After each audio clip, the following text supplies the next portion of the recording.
I am joined by the Fighting Hawaiian, Kai Kamaka. How are you, sir? I'm good. I'm good.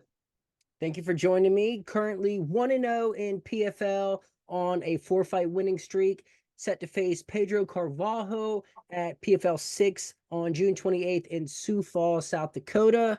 One win puts you that much closer to the $1 million payday.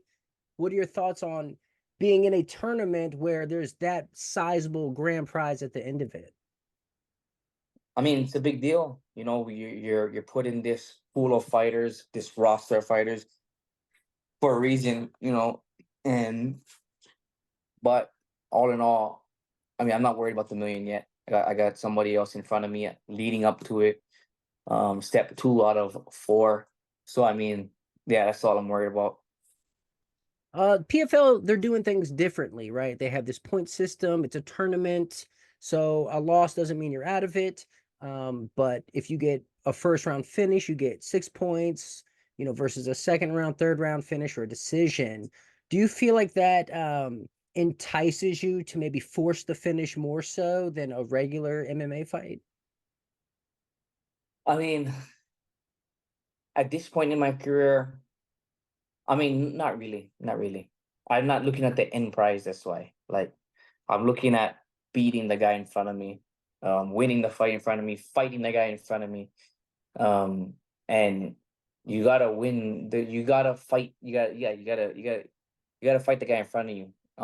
Yeah, we all want to finish within 5 minutes to get and lock, and it just aligns with 6 points. I would love to be out of there in the first round and within five, I get 6 points because I finished him in the first round. But you look too far ahead and then boom, you might be on the opposite end and give him 5 points or give him 4 points, just because you didn't fight smart. Um so I mean, yeah, it does entice me. Of course, it entices me, but not too much. I guess it's a balancing act, right? You Yeah. gotta find the sweet spot. I Hmm. want to back up for a second. Uh, I don't want to say you got a raw deal in the UFC, but you kind of got a raw deal in the UFC, right? You're not the So, first person. You're probably not the first. You're definitely not the first person or the last to ever say that. So I mean, you're good. yeah, I mean, you left the UFC on a majority draw, which only happened because of a point deduction that maybe didn't even need to happen. And then before that, you were involved in a split decision for the what that went the other way, where one of the judges had a 30-27 in your favor. So, I mean, you really could have been 3-1 in the UFC. Did you feel robbed when you made your exit in 2021? Uh, I was so young and like rush. I mean, when I left, yeah, I felt robbed. I felt robbed. And of course, don't get me like, it's not, it's not sugarcoat anything. We all get in this business, fight, and our goal is to fight for the UFC. So of course, yeah, like at that time, I just felt like, what the heck, I didn't know what to think because I'm there, I got there, and then for some reason I cannot get it right. I cannot get it right. I had a good win, 50K, and I just good fight, good win, 4 days notice, and I felt like yeah, sky's the limit. Everything's gonna take off from here. And then I took a short notice fight with Jonathan Pierce. You know, I just thought it was a growing pain. Freak, I'm not gonna do that again. Not gonna take a short notice fight again. Then I got the TJ Brown fight, and that split decision happened. I had a good camp. Um, and then, but then that happened. I'm like, "Fuck, what the hell's gonna happen? You're 1-2 now. 1-2. But what did you do wrong? Hmm. What did you do wrong?" So and then like, the fuck did I do wrong? And then so you like mentally like 1-2, like you don't know what's gonna happen. It's almost a summer, which means contender series coming around. So like, are they gonna keep you or not? Which was a topic. So summertime, they can come with the contender series, but we don't know if we can keep you. So just stay ready. So what I did, 2 weeks notice, I got that fight and then that weird ass fight happened. So it's like just a weird time, man. Just a weird time because I was doing everything right. I was working hard. But now I work hard and I work smart. I work smart. I'm smarter. Yeah, you just got me. I don't know if you need that. I don't know if you need that to grow up in the sport. Um, but yeah, it was weird. It was weird. I did feel like I got a raw deal. Like there was no way to grow. There was no way to grow with it. But now I am. Right. Yeah, it's not like you were beaten, you know. I It's never like did feel like I got beat out of the UFC. I don't know. My last loss to me was Jonathan Pierce, and I took that fight on 7 days notice, which it's all good. But like that's the last time I feel like I got beat. so like I mean, what could it possibly be a remedy for that? You think if maybe they had open scoring or something to that effect, it could have maybe changed anything? I don't know. I don't know. I don't know. I feel like I won I won. I won the TJ Brown fight, and then I definitely won the fight against Danny Chavez. Like I won the fight. You granted you can fight better or whatnot, but one guy won and one guy lost. Um, and then I lost on a majority draw, and then there we went. You know, Did you leave on good terms with the UFC, or do you feel a little bitter about the way it all went down? I felt bitter because I just like I didn't lose. You know what I mean? Like I never lose. So and then not only did I never lose, like that fight wasn't close. Like it wasn't like yeah, that fight wasn't close, and I took him on short notice. So it's like yeah, I did feel bitter. Like I never lose. I took it on short notice. I did essentially a favor for that guy, and then I did it like I replaced somebody for the promotion. Um, so yeah, I did feel bitter after, especially after I took the fight on short notice after a split decision loss where I felt like I won. Part three, it was a competitive fight, but I Sure. didn't. It was a clear winner. Competitive fight, clear winner. There's a difference. It wasn't a close fight. I mean, close fight is like whatever. Close fight, but meaning competitive, and but there was still a clear winner, which I thought happened in TJ round fight. So after that, whatever, we went through like a month of with the commission where he thought like we protested it, which I knew we weren't gonna win, but my manager wanted to go through the process, and so I was like, okay, whatever, let you do your thing, and then just he like just stay and then we ended up taking that short notice fight. So yeah, it was just freaking weird. I just had like a couple minutes of talking about it, but yeah, it was shady. It was shady because then they never know if they was gonna resign me or whatever. Basically, I felt like I wasn't gonna resign anyways, just because contender series keeps getting growing, keeps so I was like, fuck that, nothing. They can get somebody else that they just went. Then so that's all. I had a meeting at PFL, and then but Bellator signed me first. Okay, interesting. Yeah, I mean, you're an exciting fighter. That's kind of crazy that they wouldn't want to re-sign you. Like that's weird. Well, I Um, mean, I get it, man. The business, like we're a dime a dozen now. You know what I mean? It's like whatever, on to the next. yeah. That's the game. I mean, that's the game. But you look, it's that's the game. So it's like you gotta win. I I mean, it's know shitty, but that's the reality. before the UFC, I know you were in Bellator and then you went to Bellator again. Do you think that could happen with the UFC, or are you did that I just leave a mean, bad taste in your mouth? I don't know. Nah, no, not really. Like, I mean, sure, you left a bad taste in my mouth and whatnot, but shoot, that's just you just gotta. I mean, it didn't deteriorate me from like anything. And this game changed so fast. The game changes so fast. Um, People in the business, um, just or fighters in the business are in and out. Trajectories of careers, trajectories of the business. Like I was with Bellator, now I'm with PFL because of they got bought out. So Right, right, right. you just gotta. I just do what I do and take care of my family. And if it 100%. leads me back to the UFC, great. If it doesn't, I just keep going to become world champion wherever it's at, and that's Yeah, still no, great. I love that mindset. Um, do you kind of regret taking those short notice fights in the UFC, or do you think you kind of had to go through that trial by fire just to experience it, to know like maybe that's not the way to go? I don't know if I had to go through that as far as like, um, but I took it as like, I'm gonna use this as like to to get better. I like, as far as like when it all went said and done, it's like I gotta get better. I gotta get better, and I gotta just be more professional. And I don't know what that meant, but every day I try to get better. Meaning from taking care of my body to not rushing certain things or talking it over with my manager, my coaches, actually like listening to what they think. We all got better at it. We all like got better with which fights or like not rushing stuff, you know. Um, but I also but I still not gonna say no to a fight. You know what I mean? But now it gotta be worth it for me. You know what I mean?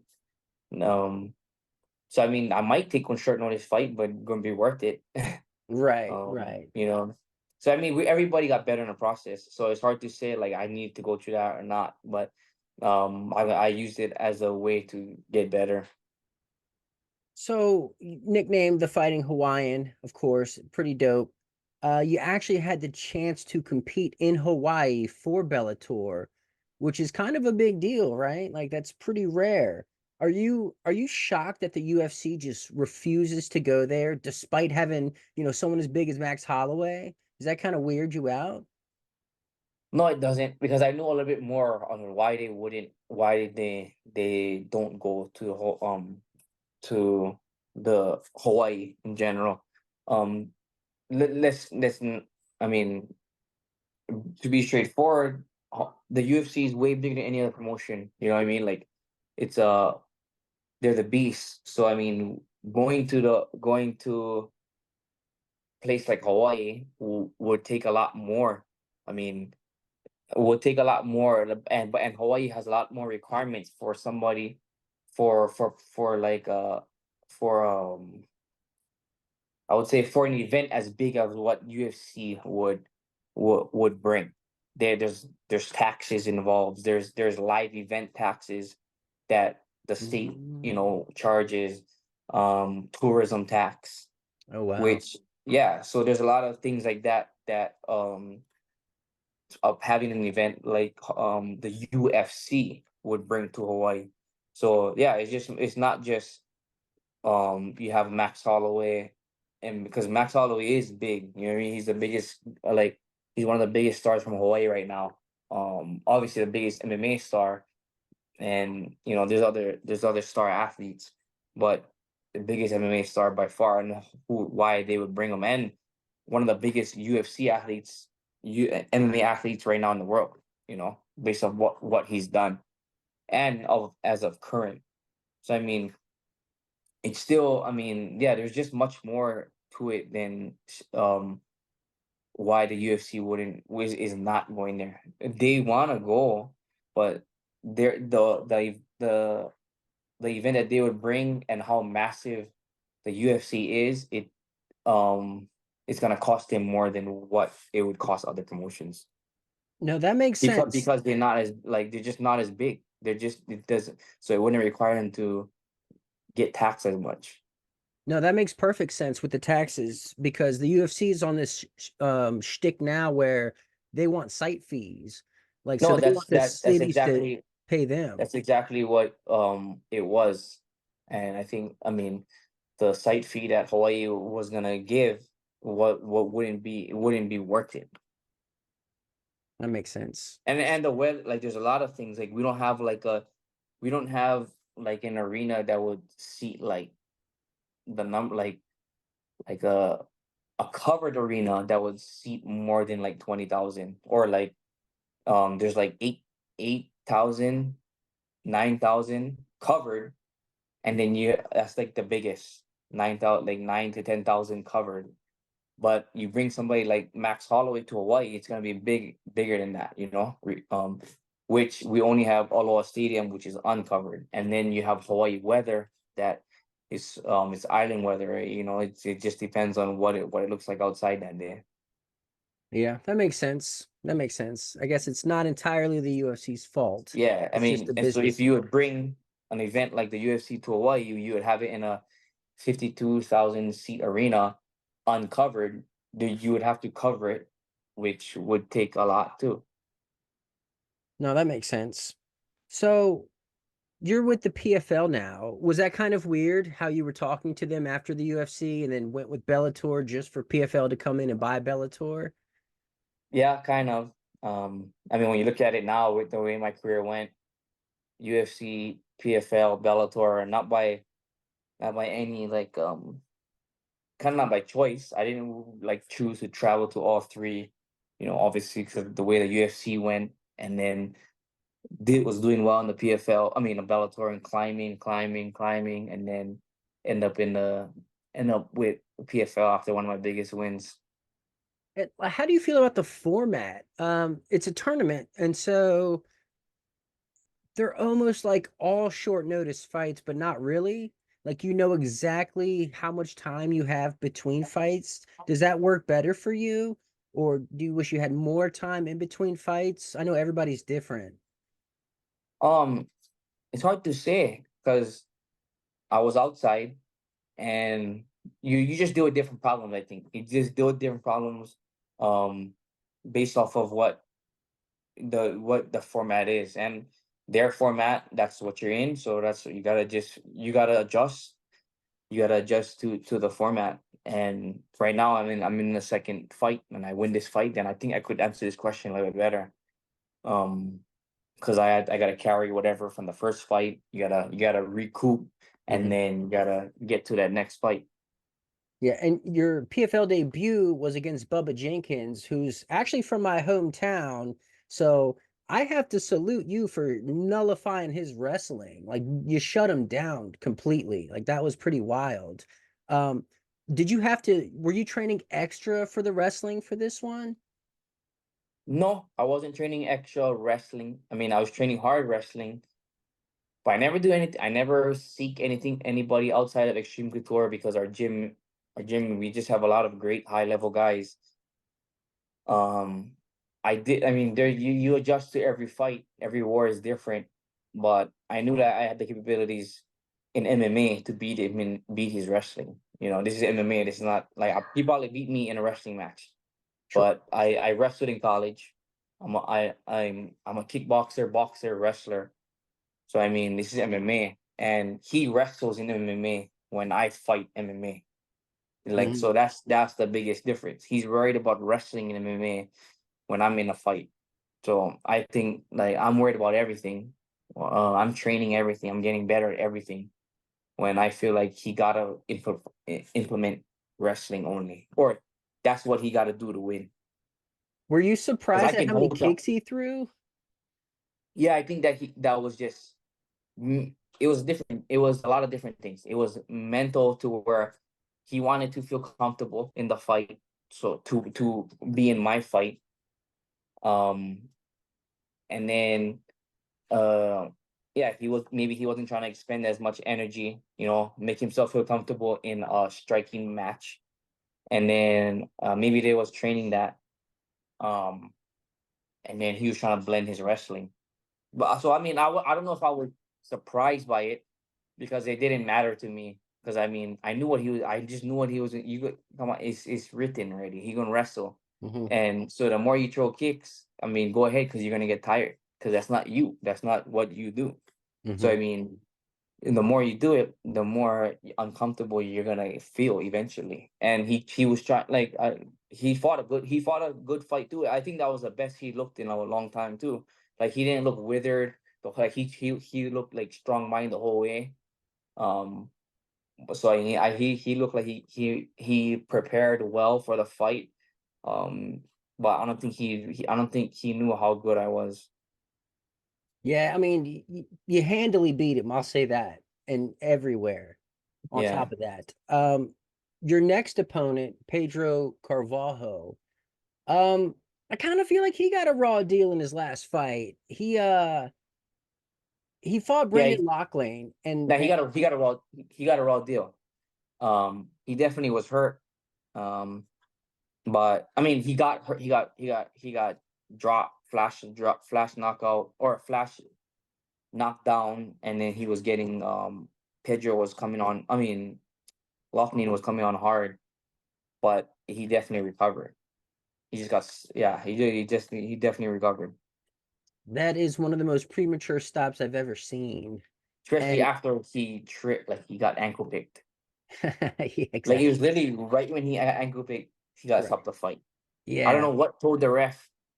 I don't know what told the ref to stop it right at that moment. They could have been stopped earlier, and it would have been a little bit more justifiable. Right. Exactly. It's like they let him recover just to stop the fight. Yeah. It's almost like the ref already had it in his mind that he was going to stop it and just Hmm. waited for a moment. Yeah, it seemed But the weird. wrong moment, the wrong moment. The very wrong moment. But what sucks for Pedro is now he's on a 3-fight losing skid. Like that's Yeah. tough to deal with.